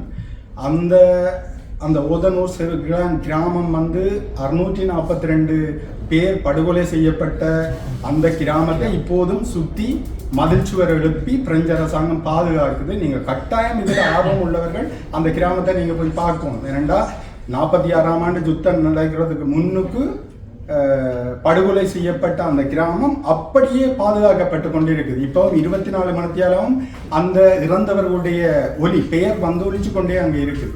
அதை பார்க்க ஒரு யுத்தத்தை கண்ட ஒரு மனிதர்களாக அவ்வளோ ஒரு ஒன்றி போகிற நிலை ஏற்படும். நான் போயக அங்கே கரண்ட் கம்பி, அங்கிருந்த கார்கள், அங்கிருந்த தேநீர்ச்சாலைகள், அங்கு நிறுத்தப்பட்ட சந்தையில் நிறுத்தப்பட்ட பழைய வாகனங்கள் அப்படியே இருக்குது. அங்கே எரிக்கப்பட்ட மனிதர்களுடைய எலும்புகளை எடுத்துக்கொண்டு போய் அந்த அதுக்குள்ளேயே ஒரு கல்லறை கட்டி அந்த எலும்புகளை ஒரு கண்ணாடி பட்டிக்க வச்சிருக்கணும். அவ்வளவு பாதுகாக்கப்பட்டு அந்த கிராமம் அப்படியே இருக்கு. எனக்கு என்ன ஆச்சரியமா இருந்தேன்டா, 46ல் ஒரு மெட்ரோ மேரியோண்டு போயிருக்குது, அந்த ரோடு அப்படியே இருக்குது. 46லேயே அந்த தன்னிறைவு பெற்ற ஒரு கிராமமாக அந்த ஓதனூர் இருந்திருக்கு. கிட்டத்தட்ட சங்குவானும் அப்படிப்பட்ட ஒரு, அவர் சொல்றதின்படி நான் அது ஆராயல, 642 பேரை ஒரு குதிரைலாயத்துக்கு கூட்டி கொண்டு போய் நாசி இராணுவத்தினர் எரித்து கொண்டிருக்கிறார்கள் என்று எழுதப்படுது. அப்படிப்பட்ட அந்த சங்குவான் நகரத்துக்கு இவர் என்ன ஏறாருண்டா, அங்கே இருக்கிற சந்தைக்கு போயினேன், மரக்கரை வேண்ட அப்படி போயினேன். போய்க்க அது வந்து அப்படி இருந்தாலும் அந்த மக்கள் வந்து அந்த தங்க இறந்த மனிதர்களை போற்றி பாதுகாப்பதோடு அவர்களுடைய முகங்களை பொறுத்து வைத்திருப்பதோடு அங்கு வந்து 100க்கும் மேற்பட்ட ஃபோமாஷ் செய்யப்படுது, பால்கட்டிகள் செய்யப்படுற இடமாக குறிப்பிடப்படுது. விவசாயம் இதுகளில் எல்லாம் அந்த கிராமம் இப்போவும் அந்த உயிர் துடிப்போடு அங்கே இருக்கு. அங்கே போகிற போது இவர் ஒரு புறா விற்கிற ஒரு சந்தையை பார்க்குறார். என்னென்னா அதில் ஒரு தகவல் வருது, அந்த அந்த புறா விற்கிறவர் வந்து ஒரு போத்துக்கல் ஆளண்டு மற்ற இவருக்கு புறாவை கொடுத்தவர் சொல்கிறார். சொல்லிக்க அந்த பொய் சர்டிஃபிகேட்டை செய்து தான் இந்த போத்துக்கல்காரன் இந்த புறாவை விற்கிறான்னு அவர் சொல்கிறார். ஆனால் நான் சந்தையில் வேலை நான் சந்தை செய்தனால சந்தைக்கு இங்கே வந்து பல கட்டுப்பாடுகள் இருக்குது. நீங்கள் வந்து சும்மா போய் சந்தை செய்யலாம். ஏனெண்டா அங்கே நீங்கள் வந்து ஒவ்வொரு செய்கிறதுக்கு நாங்கள் சர்டிஃபிகேட் இருக்கணும், கண்ட்ரோல் இருக்குது. சந்தையில் வந்து என்ன மெச்சீரியலை நீங்கள் செய்கிறீங்களோ ஒவ்வொன்றுக்கும் கண்ட்ரோல் இருக்குது. இங்கே இவைக்கும் தெரியும் இந்த சந்தையை பற்றி. அப்போ அப்படி ஒன்றை செய்ய முடியுமா? அதுவும் ஒரு பிரெஞ்சுக்காரருக்கு தெரிஞ்சு இருக்கே அவர் பிள்ளையான சர்டிஃபிகேட்டில் ஒரு புறாக்களை விற்க முடியுமா என்ற ஒரு கேள்வி எனக்கு. ஏனெண்டா நாங்கள் இதை நான் ஒவ்வொன்றையும் எழுதிக்க மிக கவனமாக எழுதணும். என்னென்னா இதை வந்து நாங்கள் கடந்து போகலாம். இங்கிருந்து இந்தியாவிலும் ஒரு பிரபலமான அச்சகம் வெளியிட்டிருக்கு. இந்தியாவில் படிக்கிற வாசகர்கள் பிரான்ஸு நம்ம மாதிரி தானா பொய் சர்டிஃபிகேட்டில் எல்லாம் செய்யலாமா என்ற நிலை வரக்கூடாது. ஏனென்றால் நாங்கள் வந்து இங்கே இருக்கிற அற்புதங்களை எழுத்தின் மூலம் எங்களோட வளர்ந்து கொண்டிருக்கிற நற்சிந்தனைகளை கொடுப்போம். இந்த சின்ன விஷயம் கூட அவனுக்கு அப்போ எங்களை அங்கேயும் போய் லஞ்சம் கொடுக்கலாம் என்ற ஒரு சிந்தனையை கொண்டுறக்கூடாதுன்ற ஒரு நல்ல நோக்கத்துக்காக அதை சொல்கிறேன். அப்போ இவர் அங்கே போயக்கே இவர் புறா ஆசைப்பட்டு வேண்ட போகிறார். அந்த புறா வந்து அது கிடைக்கல, அது வித்துட்டாருன்னு சொல்கிறார். இவர் கேட்டுட்டு அந்த அங்கால போயக்கு ஒரு ஐயா வாரார். அந்த வயது போன ஐயா இவரை அறிமுகப்படுத்தி கொண்டு அவருடைய வீட்டுக்கு இவர் அழைக்கிறார். உடனே அதுவும் எனக்கு ஆச்சரியமாக இருக்குது. சில வேளை வாழ்வில் அப்படியான ஆச்சரியங்கள் நிகழும் தெரியாது. அவருடைய வீட்டுக்கு கூட்டிகிட்டு போனால் அவர்கள் வந்து உலக யுத்தங்களுக்கெல்லாம் புறாக்களை இராணுவத்துக்கு கொடுத்த பல பரிசுகளை போட்டிகளில் வென்ற ஒரு புறா பண்ணையை வச்சிருக்கிறார்கள். வைன் தயாரிக்கிற இடம் அவைகிட்ட இருக்கு, ஒரு பெரும் பண்ணையார். அப்போ அவர் தான் இவருக்கு சொல்கிறார், அவர் விற்கிறவர் வந்து பொதுக்கல்காரர், அவர் பிள்ளையான சர்டிஃபிகேட்டில் விற்கிறார். அங்கே போனால் அவருடைய மாளிகை வீட்டில் இவைக்கு விருந்தோம்பல் தாவித் அந்த நாயகனுக்கு நடக்குது. அப்போ நடந்தால் ஒரு கட்டத்தில் இது ஆச்சரியமாக இருக்குது. அவர் வந்து அதில் குறிப்பிடுறார், இந்த புறாக்கள் சீனாவில் €1,00,000 விற்கப்பட்டது. எனக்கு பெரிய அதிர்ச்சியாக இருந்தது. அந்த புறாவை அந்த கதாநாயகனுக்கு அவர் பரிசாக கொடுத்து விடுறார். மனிதர்கள் இவ்வளவு அற்புதமாக இருக்கிறேன். 1,00,000 புறாவை அந்த ஒரு நேர கண்ட ஒரு சாதாரண மனிதனுக்கு கொடுத்து விடுறார். அப்போ அதுலேயும் நாங்கள் அற்புதத்தை நாம் பார்க்குறோம். பிறகு போனால் இவைய விருந்தளிச்சு விடியின அவையோட நல்ல உறவாடல் நடக்குது. பிறகு ஒரு தடம் அவைக்கு நல்ல பரிசு பொருட்களோட மீண்டும் அந்த குடும்பம் வந்து அவரை வீட்டுக்கு வெளியின அறிவிக்காங்க. வரும்போது அவர் இறந்து போய்விட்டார். அந்த புறாவை கொடுத்தவர் இறந்து போயிட்டார். இதுதான் அந்த சங்குவான் என்ற கதை. இது நான் உங்களுக்கு இதில் எழுதப்பட்ட கதை இதுக்குள்ள எழுதாம ஏதாவது கதைகள் இன்னும் இருக்கா என்னன்றதை வந்து நீங்கள்லாம் படித்து அதை கொண்டு வரணும். ஆனால் நான் ஒன்றை சொல்லி முடிக்கிறேன். என்னென்றா, இந்த எழுத்து இலக்கியம் இதுகளெல்லாம் என்னத்தை கொண்டரும் என்று எனக்கு வடிவாக தெரியும். நான் வந்து பெரிய அளவில் நாட்டில் இருக்கின்ற மரபு இலக்கியங்கள் ஒரு பெரிய விருப்போடு படித்தேன். நான் ஒரு சிறுகதை கூட ஊரில் இருக்க படிக்கிறேன். ஆனால் மரபு இலக்கியத்தில் ஒரு 144 திருவடி சூட்டு பள்ளமண்டா வந்த மாதவத்தூனை அம்மைந்தனன் தந்தையாவன தாழ்ந்து வணங்கினான் இந்து மோலி அண்ணானம் இறங்கினால் அந்தமில் நிலத்து ஆசிகள் கூறினாண்டு துவங்கினால் 150 பாட்டும் பாடி முடிப்பேன். அவ்வளவு மரபு இலக்கியத்தை நான் நேசித்து படித்து வந்தேன். ஆனால் என்ன நாட்டை விட்டு அப்படியே துடங்கி திக்கி எறிஞ்சு என்னுடைய மரபு இலக்கியங்கள் எங்குமே பயன்படுத்தப்படாமல் அப்படியே கரைஞ்சு போயிருக்க தான் நானாக இந்த நவீன எனக்கு ஒரு இதில் என்ன இருக்குது இந்த கதையில் படித்து எனக்கு ஒன்றும் வராதுன்றதை நினச்சேன். நானா என் தனிப்பட்ட வாழ்வில் என் சிந்தனையில் சக மனிதனை நேசிப்பதில் இந்த உலகை பார்ப்பதில் இந்த உலகை அடங்காத அன்பு கொண்டு நேசிப்பதில் என்னை குத்துபவனை கட்டி அணைப்பதில் பல விஷயங்களை ஒவ்வொரு புத்தகங்களும் எனக்கு கற்றுத்தருது. இதில் தான் ஒன்று இருக்கு. நீங்கள் சிறந்த வாசகனாக இருக்கும், நான் எழுத்தாளனாக இருக்கலாம், பெரிய ஒரு சாதனையும் கிடைக்காம போகலாம். சிறந்த வாசகனாக இலக்கியத்துக்குள் குளித்து நீங்கள் எழுவீங்கண்டா என்னுடைய மனைவி வாழ்வில் தனிப்பட்ட வாழ்வில் உள்ள சிக்கல் வேணும். நான் ஒரு சின்ன ஒரு மோசமான கேரக்டர்காரன்னா இந்த புத்தகம் இதில் இருந்தது இங்கால இருந்தால் பட்டும் டென்ஷன் வரும். வீட்டில் வெளியில் நல்லா சிரிச்சுக்காக இருப்பேன், வீட்டில் டென்ஷன். ஆனால் மனிதர்கள் என்பவர்கள் பிள்ளைகளோடு தான் சேர்ந்து வாழ வேண்டும் என்பதையெல்லாம் கற்றுத்தந்தது இந்த இலக்கியங்கள், இந்த நவீன இலக்கியம். இதையெல்லாம் நிறைய வாசித்து இந்த கோவிட் எல்லாம் எனக்கு அற்புதங்களை கொடுத்தது, காலத்தை தந்தது. அதற்குள் வெறித்தனமாக இலக்கியங்கள் ரஷ்யாவில் இருந்து அமெரிக்காவில் இருந்து மொழிபெயர்ப்பு இலக்கியங்கள் இதுகளை படிக்கிற போது தான் நாங்கள் எவ்வளோ கீழே நிற்கிறோம்ன்றது தெரியுது. நிச்சயமாக சர்வ நிச்சயமாக நான் ஆடி சொல்லுகிறேன், எழுதப்பட்ட நீங்கள் பேசுகிற எல்லா தமிழ் நவீன இலக்கியங்கள் இன்னும் ஐரோப்பாவை தாண்ட வேண்டும் என்றால் 50 ஆண்டுகள் பின்னுக்கு நிற்கிறோம். காரணம், நீங்கள் மொழிபெயர்க்கப்பட்ட நூல்கள் இன்று வெளியாகி கொண்டு இருக்கிற நூல்களை படித்து பாருங்கள். நீங்கள் எங்கே கீழே நிற்கிறீர்கள், நாங்கள் எங்கே கீழே நிற்கிறோம் என்று தெரியும். நான் அதுக்குத்தான் அவசரப்படக்கூடாது. நல்ல ஆழமாக ஒரு புத்தகம் வெளியிட்டாலும் மிக நிதானமாக அற்புதத்தை செய்வோம். ஏனென்றால் உலகில் எழுதுகிறவன் எல்லாரையும் விட வாழ்வை, கடினமான சூழ்களை, யுத்தத்தின் வடுக்களை, புலம்பெயர்ந்த வாழ்களின் மோதல்களை சந்தித்தவர்கள் நாங்கள். நான் இருந்த வீட்டில் ஒரு அமைப்பில் இருந்து 16 வயதில் இயக்கத்துக்கு போய் கடைசி மட்டும் இருந்தவங்க கால் இல்லாதவங்க இருக்கான்.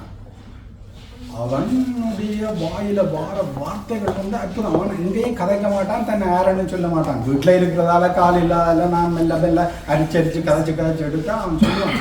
இந்த சண்டையை பார்த்து சொல்றான், உங்களுக்கு சண்டையை பற்றியே தெரியவே இல்லையா, அது இவ்வளோ கஷ்டம், இவ்வளவு கோரம். இப்போ அவனுக்கு நடுங்கும் சில வேலை. ஏனென்றால் அவன் புலனாய்வுத்துறையிலெல்லாம் பெரிய பெரிய வேலைகள் செய்தால் இப்பவும் வந்து அவனுக்கு நடந்துட்டு போக பின்னுக்கு பயமாக இருக்கு.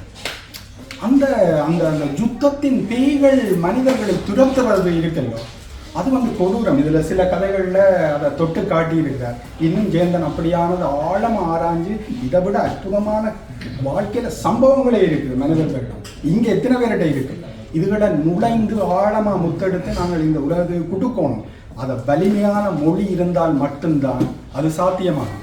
நாங்கள் உலகத்தோடு ஓட வேண்டும். அதுக்கு வந்து உலகம் எங்கே இருக்குன்னு தெரியும். அமெரிக்காவில் இப்போ இந்த சிறுகதை பற்றி சொன்னதால் சொல்கிறேன். சிறுகதைகளுக்கு இத்தனை பக்கங்கள் என்பது ஒரு வரையறை அல்ல. சிறுகதைக்கு முதல் நோபல் பரிசை பெற்றவருடைய சிறுகதைகள் 150-200 பக்கங்களை கொண்டது என்றதை நாங்கள் மறந்துவிடக்கூடாது. நாங்கள் ஆங்கில இலக்கியங்களில் எடுத்துத்தான் இந்த இலக்கியத்தை நாங்கள் எடுத்துக்கொண்டு வரோம். ஆனால் எங்கள்கிட்ட ஒரு வேறு விதமான ஒரு இப்போ உதாரணமாக 10,000 கவிதைகள் முத்தாக தந்த சத்தான கம்பனுக்கு ஈடு என்னும் வித்தாகவில்லை என்று பாடு என்று கண்ணதாசன் சொன்னவர். அவருடைய 4 வரி கூட அந்த 10,000 பாட்டை சொல்ற மாதிரி இருக்குது. நான் அவருக்கு சொன்னேன். சேலுண்ட உங்கனாரின் திரிகின்ற செங்காலெண்ணம் காலுண்ட கழிச்சுக்கணம் வளர்த்திய மழலை பிள்ளை சேலுண்ட கன்றுள்ளி கனைப்ப சோர்ந்த பாலுண்டு துயில பச்சை தேரை தாளாட்டம் பண்ணு. இதுதான் 4 பாட்டு. இந்த பாட்டில் உங்களுக்கு நேரத்தை கருதி சுருக்கமாக அந்த கதையை சொன்னா தான் தெரியும். நாங்கள் எவ்வளவு வலிமையான இலக்கிய சத்துக்கு சொந்தக்காரர் என்று உங்களுக்கு தெரியும். ஏனென்றா எங்களை முதல் எங்களுக்கு மதிக்க தெரியல, எங்களோட சத்த தெரியாட்டிக்கு நான் வந்து இந்த நிலை நான் இருந்தால் தான் நிற்கலாம். நான் எப்படி இந்த உலகத்துக்கு முன்னுக்கு நிற்க முடியும்ன்றதை நான் யாரென்று தெரியும். கம்மன் ஒன்று ஒரு மாலை வேளை அயோத்தி நகரம் வெயில், மாலை வெயில் வருது. கம்பன் வந்து அங்கே போகிறான், போய் நின்று பார்க்குறான். பார்த்தா அப்படியே ஒரு கொஞ்சம் வெள்ளை அன்னங்கள் ஒரு விரண்டில் நடந்து கொண்டு இருக்குது. என்னடா இது, அன்னங்களுக்கு வீடு இருக்கும், பிள்ளைகள் இருக்கும், மனசன் இருக்கும், என்ன வீட்டு வேலை இல்லையா, நடுவில் நடந்துருக்குன்னு போய் கதைக்கிறான் அண்ணங்களோட. என்ன பிரச்சனை, என்ன செய்கிறீங்க? அந்த வீட்டு அன்னங்கள் சொல்லுது, இதால தான் சீதை நடந்து போனவள், அவள் இப்படி நடந்து போகிறவன்ட்டு நாங்கள் அந்த பாதங்களை வச்சு நடந்து பழகிறோம். அப்படியாப்ப இப்படி நடந்து பழகிறீங்க, சரி உங்களோட வீடு பிள்ளைகளை பற்றி சிந்தனை இல்லையோ? ஐயோ பாருங்க, அங்கே எங்களோட பிள்ளைகள் வந்து நித்திர ஒள்ளின அந்த நெல் கதிர்கள் நிறைந்து நீர் இருக்கிறது, நீருக்குள் தாமரை மொட்டுக்கள் இருக்கிறது. அந்த மொட்டுக்களுக்கு அண்ணன் குஞ்சுங்களை தாயன்னங்கள் நித்திர ஒள்ள விட்டுட்டு தான் வந்து நடந்து பழகினான். அப்போ அதுலேயுமே வந்து அறிவு தெளிவு அன்னங்களுக்கு. அப்போ அப்படி இருக்க அவன் திகச்சு போய் பார்க்குறான், என்னப்பா இது இப்படி செய்கிறேன். அப்போ பார்த்தா அந்த வயல்களுக்கு நடுவாக காளை மாடு கூட்டம் பெருகுது. மாலை நேரம் என்றதால வீட்டுக்கு போகுது. அப்போ கம்பனுக்கு பதட்டம், நெஞ்சு பட்டமடக்குது. அண்ணன் வந்து இந்த குஞ்சுகளை மிதிச்சு விடுமே, குஞ்சுகள் தூக்கம் களைந்து விடுமே என்ற போது வந்த மாட்டை கூட, அது அயோத்தி மாடு, அறிவு தெளிவு இருக்கான், அது மெல்லமா காலை வச்சு விருதுதான். அப்படி மெல்லமா விரைக்கையும் அந்த சின்ன அலைகள் இருக்குந்தானே, அந்த அலையில அந்த தாமரைகள் மெல்லமா ஆட்டுப்பட்டுட்டது. ஆட்டுப்பட்ட உடனே குஞ்சு வந்து கடாரண்டு கண்ணை திறந்து அளவழிக்கிட்டுது அம்மாண்ட. வந்த மாடு வந்து தன்ற கன்று தான் அங்கே அழுதண்டு, அது வந்து தானா பாலை சுரக்க வலிக்கிட்டு. சுரந்த உடனே என்று அழுத அன்ன குஞ்சுகளின் வாய்க்குள் அந்த மாடுகளின் பால் சென்றடைய, அம்மாதான் பால் ஊட்டுகிறான் என்று சொல்லி அன்னங்கள் தூங்க, மீண்டும் தேரைகள் பாட வலிக்கிட அன்னங்கள் தூங்கி போயின என்று கம்பன் சொல்றான். இதுதான் 4 வரி பாட்டு. பாருங்க, எத்தனை கற்பனை, எத்தனை அழகியல். அழகியலுக்குள்ள இது என்ன சொல்ல வராங்கன்னா, அயோத்தியினுடைய அரசாட்சி ராமனான் இருக்கலாம்ப்பா, அப்படி இல்லாட்டி பரதன்ட்ட இருக்கும். பரதநாட்டை இல்லாட்டியும் அந்த நாட்டை சேர்ந்த அல்லது தம்பியார் யாரோட ஒரு ஆள் ஆழ்ந்திருக்கணும் இந்த அரசாட்சி. ஆனால் சம்பந்தமே இல்லாத பாதணிகள் 14 ஆண்டுகள் ஆண்டனவை அல்லவா? அதை மாதிரி மாட்டினுடைய பால் கன்றை சேரும், கன்றை சேராட்டி உரிமையான ஒருதனுக்கு போய் சேரணும். அந்த மாட்டை வளர்ப்பவன் அது யாருக்கு? அப்படியும் இல்லாட்டி அந்த பால் அந்த நிலத்துல தான் விழுந்திருக்கணும். சம்பந்தம் இல்லாத அன்ன குஞ்சுகள் குடித்தனவே பாலை.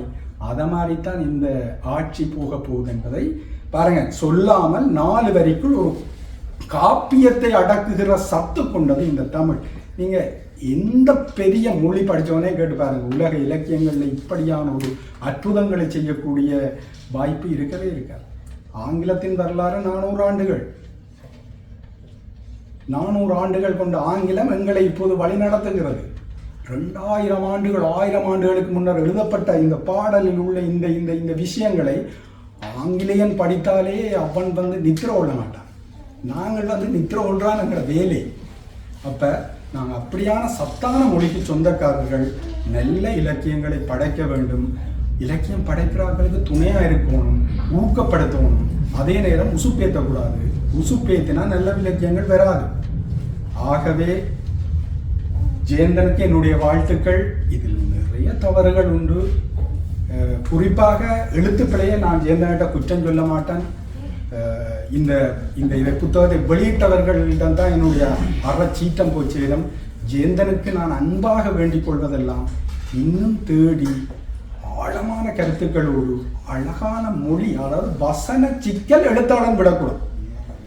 வசன சிக்கல் எழுத்தாளன் விட்டால் அது நானும் எழுத்தாளனும் வந்து மொழிக்கு துரோகம் தான் செய்கிறோம். துரோக வேலையே செய்யக்கூடாது. இந்த மொழிக்கு இவ்வளவு பழமையாக கட்டிக்காண்டு 2000 ஆண்டுகளாக இவ்வளவு அழிவுகள், அந்நியர்கள், படையெடுப்புகள் எல்லாம் தாண்டி இவ்வளவு இழப்புகளுக்கு பிறகு கொண்டு வந்து நிற்குது இந்த தமிழ், கடத்தி இருக்கிறாங்க. அப்போ நாங்கள் இந்த பாருங்க, 2000 ஆண்டுகளுக்கு ஒரு காலம் கம்பன் இருந்தாண்ட, இன்றைக்கு இருக்கிற எழுத்தாளன் தான் இன்னும் ஒரு 2000 ஆண்டை கொண்டே சேர்க்க போறான். இந்த வாழ்ந்த மக்கள், இந்த வாழ்க்கையில் எப்படி இருந்தது, என்ன நடந்ததுன்றது இந்த கதைகள்லாம் சொல்ல போகுது. சங்ககால பாடல என்ற படிக்கிறோம். அப்போ அங்கே என்ன ஜவனர்கள் வந்தார்கள், ஜவனர்களை பற்றி எனக்கு அறிகிறோம்னா அந்த பாடல்கள்லாம் சாட்சி எங்களுக்கு நிற்குது. அப்போ இந்த புத்தகங்கள்லாம் 2000 ஆண்டு இந்த தலைமுறையை தூக்கி கொண்டே சேர்க்க போகுது. அப்போ இவங்களெல்லாம் சாதாரண ஆட்கள் இல்லை, எழுத்தாளர்கள். இதை தூக்கி சுமந்து கொண்டே கொடுக்குறார்கள். ஆக கொடுக்குறவர்களும் கவனமாக இருக்கணும், அதுக்கு நாங்கள் துணையாக இருக்கிறவர்களும் சரியாக வழிகாட்டணும் என்று கூறி நேரம் கூட எடுத்துட்டேன்னா சரியாக தான் எடுத்துருப்பேன் நினைக்கிறேன். நன்றி. கொஞ்சம் கூடத்தான் அதில் கூடக்கூடிய பிரச்சனையில் நீங்கள் அந்த வெண்ணிலா கொண்ட பானுதாவோட சேர்த்தீங்களே அது அது கொஞ்சம் கூட. இதில் விமர்சனங்களுக்கு தப்பி போக இல்லாது அவரன் சொன்னது போல் நாங்கள் இந்த முதுகு சொரஞ்சு எழுத்தாளர்களை நாசமாக்குற பரம்பரை நல்ல பரம்பரை அப்படி இருக்க இயலாது. ஆனால் அதே நேரத்தில் வந்து எழுத்தாளனை நாங்கள் சோற விடாமல் அவருக்கு அங்கீகாரத்தை கொடுத்துக்கொண்டு விமர்சனங்கள் சுருக்கமாக இருக்க வேணும்.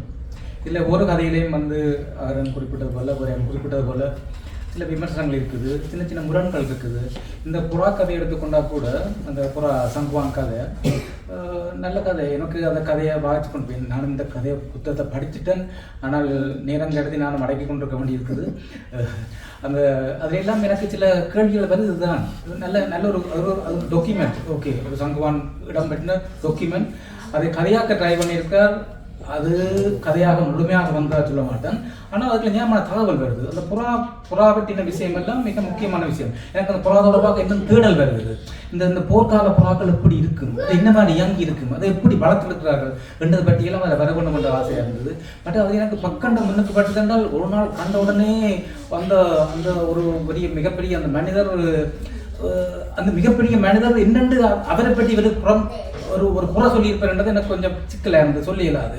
மற்றது பக்கண்டு வீட்டை கூட்டி கொண்டு போகிறது, விருந்து வைக்கிறது, மற்றது விருந்து வச்சு போட்டு வீட்டை போயிட்டுல அவர் செத்து போனது தெரியாமல் இருக்கிறது, அது கடைசியில் அதெல்லாம் கொஞ்சம் இதில் என்னென்றால் இந்த டேனியல் நீங்கள் புத்தகங்கள் வாசிக்க சேர்த்து படிக்கிறதுக்காக தான் இந்த கவலைத்தான்.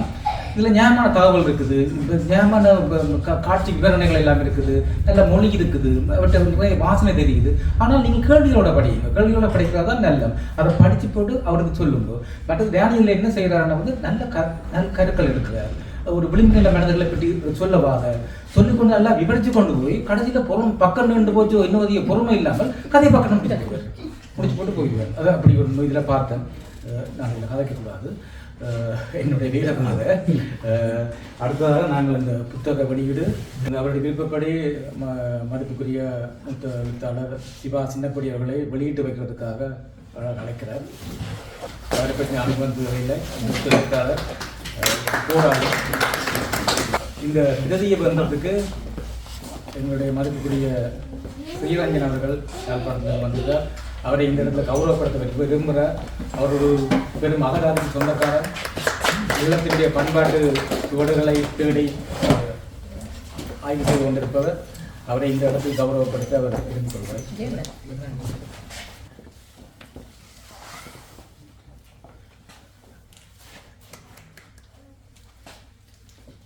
நன்றி. வணக்கம். நன்றி சொல்லல. இப்போ என்னென்றால் இதெல்லாம் சிறப்பு பிரதியெல்லாம் வந்து நான் அழைக்கும் போது இங்கே வந்து அதை பெற்றுக்கொண்டால் சிறப்பாக இருக்கும். அது எனக்கும் மகிழ்ச்சியை தரும் நினைக்கிறேன். முதலாவது வந்து திரு அசோக் மற்றும் அவருடைய மனைவி ஜோனிதா, இவங்க 2 பேரும் இல்லைன்னு சொன்னால் அன்றைக்கு நான் இந்த புத்தக வெளியீடு நடந்திருக்காரு. இனிமேல் அவங்க 2 பேரையும் நான் இங்கே அழைக்கிறேன், இந்த புத்தகத்தை பெற்றுக்கொள்ளட்டும்.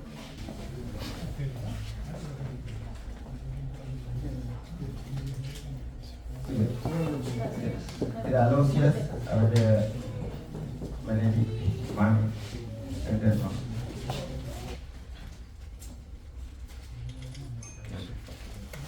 நான் இதை ஏற்புரையாக நான் சொல்கிறப்ப நன்றியோடு தான் நான் சொல்ல விரும்புகிறேன். ஏன்னா எனக்கு தெரியும் வந்து ஒரு 1000 பேர் ஒரு கூட்டத்துக்கு வந்தாலும் வடிகட்டி இலக்கியத்துக்குன்னு சொல்லி இவ்வளோதான் கூட்டம் இருக்கும். நான் ஏற்கனவே இதை வந்து நான் எண்ணி வச்சிருந்தா அதன்படி நடந்து என்றாலும் வந்துட்டு போனவங்களுக்கு காலதாமதம் அதை நான் கருத்தில் கொண்டு அவங்க போனதை பற்றி நான் வந்ததுக்கே பெரிய நன்றி நான் அவங்க சொல்கிறேன்.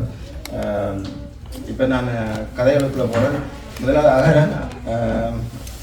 அதுக்கு முன்னுக்கு மனோனா நான் நன்றி சொல்ல வேணும். என்னென்னா இதை கேட்ட உடனே அவருடைய சொந்த நூல் வெளியீடு மாதிரி இதை அவர் வந்து தலைமை தாங்கி இதை செய்தவர். மற்றது எங்களோட தர்சன் அப்படித்தான். தர்சன் நல்ல ஒரு ரைட்டர். இன்னும் எழுத வேண்டியால் அவர் ஸ்டொப் பண்ணி இடையில பிளாக் ஆகிட்டு இருக்குது. அவருக்கு மேலே அது மாதிரி ஆக நான் வந்து அவருடைய வேலைப்பாடு நான் நேரடியாக போய் பார்த்தேன். அப்படி இருந்தும் அவர் இந்த நூல் வெளியீட்டுக்கு வந்து இந்த இடத்துல பேசினது அது மேலே அதுக்கு நான் நன்றி கூறிக்கொள்கிறேன். இந்த நூல் குறிச்சியான எல்லாருடைய அந்த பார்வையை நான் பார்த்தேன்னா அப்போ ஒவ்வொருத்தரும் பேசியக்குள்ளே எனக்கு ஓடிக்கொண்டிருந்து நான் எப்படி இதை விளக்கம் கொடுக்குறவங்களுக்குன்னு எனக்கு தெரியல.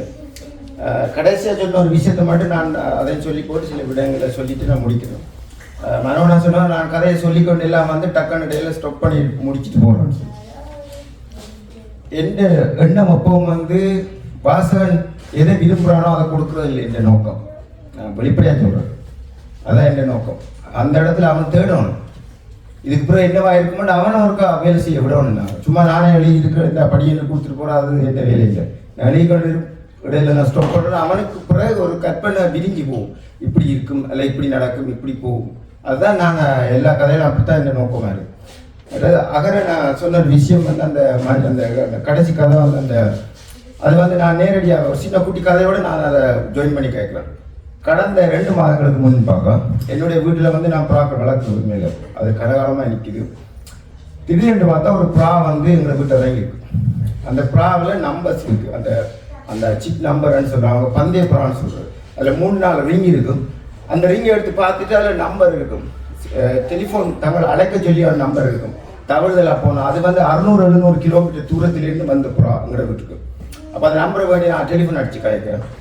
அவர் சொன்னார், நான் இருக்கிறது கிட்டத்தட்ட 600 கிலோமீட்டர் 700 கிலோமீட்டர் தூரத்தில் இருக்குன்னா வந்து என்னால் எடுக்க முடியாது. அந்த ப்ரா மிக தரமான ப்ரா, அதை நீ யாருக்கும் கொடுக்காத, நீ பத்திரமா வச்சுக்கொண்டு மாதம் என்ன செய்யறன்னு சொல்லி மட்டும் எனக்கு மெசேஜ் போடுறேன்னு சொல்லிட்டு இதுக்கான சர்டிஃபிகேட், அதாவது அந்த நாய் வளர்க்குறாங்களுக்கு ஒரு சர்டிஃபிகேட் இருக்கும், அந்த நாய்க்கான சர்டிஃபிகேட், அதில் பெடிகிரின்னு சொல்கிற பெடிகிரி, இந்த பிஜன்ஸ் ஃபேன்சியருக்கு தெரியும், அந்த ஒயாஷர்ன்னு சொல்கிற பிறகு பெடிகிரி இருக்குது. அந்த பெடிகிரி வந்து அந்த பெடிகிரி அந்த ப்ராவுக்கான சர்டிஃபிகேட் மாதிரி, பர்த் சர்டிஃபிகேட் மாதிரி. அப்போ அது என்னோட ப்ரா வந்தோடனே 2 நாளையில் டிஹெச்எல்ல அந்த டாக்குமெண்ட் எனக்கு அனுப்பினாங்க. எடுத்து பார்த்தா அதில் ஃபேமிலி பேக்ரவுண்ட்னா அது வந்து வெளிச்சத்தில் நான் அதில் தாய் தப்பன் பிறந்திருக்கேன். பிறகு அவர் எனக்கு டெலிஃபோனில் கேட்க சொன்னார், அந்த ப்ரா வந்து விலை வந்து 3000 ரூபாய். ஒரு ப்ரா 3000 ரூபாய்.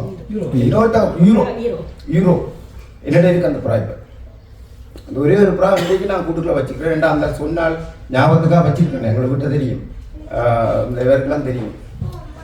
என்னோட சொல்கிறேன், உலகத்திலேயே அதிக விலைக்கு போனது கிட்டத்தட்ட 1 மில்லியனோ 2-3 மில்லியன் யூரோவுக்கு ஒரு ப்ரா விலைக்கு போயிருக்கு. நீங்கள் சொன்ன அந்த கதை இது ஒரு கற்பனை கதை. ஆனால் அது நடந்த சம்பவங்கள் உண்மை நேரடியாக நான் அதை அனுபவிச்சேன். என் வைஃபுக்கு தெரியும் இதே நடந்த சம்பவம். நான் இப்போ ஒரு வாரத்துக்கு முன்னுக்கு இந்த தொகுப்பு வர்றதுக்கு முன்னே அந்த மனுஷன் வீட்டை போய் சந்திக்கணும்னு மட்டும் சொல்லி நேரடியாக நானும் மனுஷன் போக வலிக்கிட்டுனாங்க. அவர் வீட்டை விற்று போட்டு அந்த வைஃப் போயிட்டார். இது நடந்த சம்பவம், இந்த கதை நான் வெளியினது.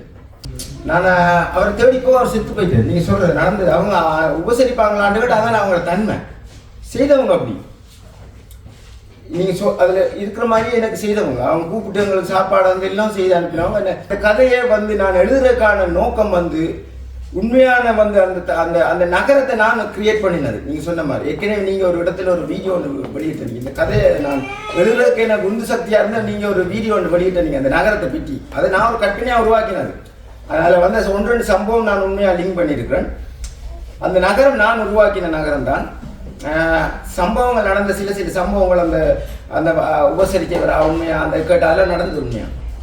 நான் அவரை 2-3 நான் சந்திக்கிற வீட்டை போன மனுஷி அவர் செத்து போயிட்டு அவருக்கு பிடிச்ச கருப்பு, உங்களுக்கு வைஃபுக்கு பிடிச்ச கருப்பு சாக்லேட் அதில் எழுதியிருக்கணும். அதில் அவர் வைஃப் அவர் புருஷன் எனக்கு சொன்னவர் அவருக்கு மனுஷிக்கு என்ன கொடுக்க விருப்பம் என்ன வேணும் என்று நாங்கள் அவர்கிட்ட கேட்க சொல்ல அவருக்கு பிடிச்ச ஒரு கருப்பு நிற சாக்லேட், அந்த கருப்பு சாக்லேட் பிடிக்கும், அதில் நீங்கள் வேண்டி கொண்டு வாங்கன்ட்டு நான் அந்த சாக்லேட்டோட வீட்டை தேடி போனாங்க. வைஃப் தான், நானும் வைஃப் தான் போனாங்க. போனால் நான் அந்த சாக்லேட்டை கொடுக்க அளவழிக்கிட்டார் பார்த்து.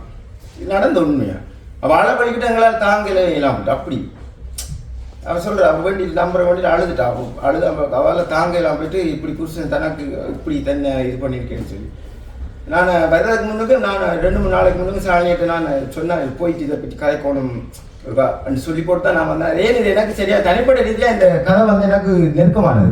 உங்களுடைய உண்மையான அந்த வாசிப்பு என் மீது கொண்ட அக்கறை நீங்கள் கொடுத்த அந்த சப்போர்ட்டுக்கு எல்லாருக்கும் வந்து முதல்ல நன்றி சொல்கிறேன். விஜயக்கா நெற்குலதாசன் அது மாதிரி எங்களோட அசுராநாதன் இப்படி அங்கே நெய்தல்நாதன் இப்படி எல்லாருமே வந்துக்கிறீங்க. அதால வானிலாவோட பேர் தான் அதில் சொன்னவன் டேனியல் கட்டாயம் என்ற பேர் ஏதோ கதைக்கு வாங்கின்னு சொல்லி அதால நான் அந்த வானிலாவோட பேர் அதுக்குள்ள என்ன சரியா ஹாப்பியா வந்து அவ சொல்ற தப்பா நினைக்கிறாங்க. அவ சொல்ற இந்த லைஃப் ஸ்ட்ரகிள் எவ்வளவு கஷ்டமா இருக்கு, என்ன வச்சு நீங்க இந்த லைஃபை வச்சு நீங்க தான் ஒன்று எழுதுங்க. இப்ப நான் இந்த முதல் தொகுப்பு வந்த நேரம் எல்லாம் நானா ஒரு ஒன்றை கிரியேட் பண்ண விஷயமே அது என்ன தான் நான் என்ன வச்சு எழுதியிருக்கான்னு சொல்லி சண்டைக்கு வந்து எனக்கு அடிக்க வந்தாக்கெல்லாம் இருக்கான். அப்படி இருக்கே இப்படி ஒரு கேர்ள் இப்படி ஒரு பெண் வந்து எந்த லைஃபை வச்சு எழுதுங்க, நான் என் பிள்ளைகளோட நான் ஸ்ட்ரகிள் ஆகிருக்கேன், இதை வச்சு எழுதுங்கன்னு சொல்லி நான் என் மனசுக்கு சொல்லி இப்படியும் இருக்காங்களா ஆச்சரியம். எங்களோட சமூகத்தில் இப்படியும் இருக்கா, இதை வச்சு எழுதுங்க டேனியல் என்னோட ஒரு என்ன வற்புறுத்தி ஒரு கேர்ள் ஒரு பெண் சொல்றான்டா. நான் கடந்த 2 வருடங்களா நான் ஒன்றும் எழுதல. அதுக்கு பிறகு வந்த நூலான் நீங்கள் எனக்கு கொடுத்த சப்போர்ட், நீங்கள் இந்த நூலை படித்து போட்டு எல்லாரும் வந்து ஆக்கபூர்வமான கருத்துக்களை கூறினபடியா எல்லாரும் மேலே என்ற நன்றியையும் வணக்கத்தையும் தெரிவித்துக்கோங்க. நன்றி, வணக்கம். இந்த புத்தகம் கொண்டாக்க நீங்கள் வந்து புத்தகத்தை வேண்டிக் கொண்டு விடைபெறலாம். எல்லோருக்கும் மீண்டும் நன்றி. பேசுவதற்கு நிறைய விடயங்கள் இருக்கின்றன, கிளைகளையாக ஒரு பேச்சிலேயே வந்து கொண்டிருக்கின்றது. ஆனால் நாங்கள் நிறுத்திக் கொள்கிறோம். நன்றி.